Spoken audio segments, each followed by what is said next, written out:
வணக்கம். ஆண்டாள் அருளிய திருப்பாவை.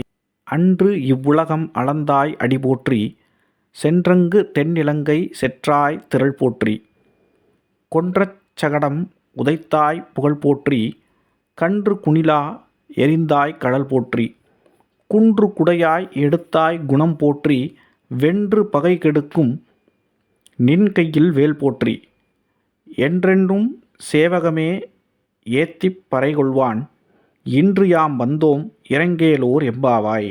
மூன்றடி நிலம் கேட்டு மகாபலியை வென்று தேவர்களை காத்தவனே, தென் இலங்கைக்குச் சென்று ராவணனை வதம் செய்து சீதையை மீட்டு வந்த ராமபிரானே, வண்டிச் சக்கரம் கன்றுக்குட்டி மரம் போன்ற பல்வேறு வடிவங்களில் வந்து உன்னை அழிக்க வந்த அரக்கர்களை உன் கால்களால் ஏட்டி உதைத்து அவர்களை அழித்த குழந்தை கண்ணனே, அதீத மழைப்பொழிவின் போது கோவர்த்தனகிரியை குடையாக்கி மாமலையை உன் கையில் சுமந்து உன் அடியவர்கள் அன்பர்களை காத்து ரட்சித்தவனே, எத்தனையோ பலம் பொருந்திய பகைவர்களையும் உன் கைவேலால் அழித்து மக்களை காத்தவனே, உன் அருள் பெற வேண்டி உன் சரணடைய இங்கு வந்துள்ளோம், எங்களை காத்து ரட்சிப்பாய் கண்ணையா என ஆயர்குல பெண்கள் பாடுவதாய் இப்பாசுரம் அமைந்துள்ளது. இந்த ஒரே பாடலில் வாமன ராம கிருஷ்ண அவதாரங்களை பற்றி பாடியதுடன் கிருஷ்ணாவதாரத்தில் அவன் செய்த அற்புதங்களையும் எடுத்தியம்பதால் இப்பாசுரம் திருப்பாவையில் விசேஷ இடம்பெறுகிறது.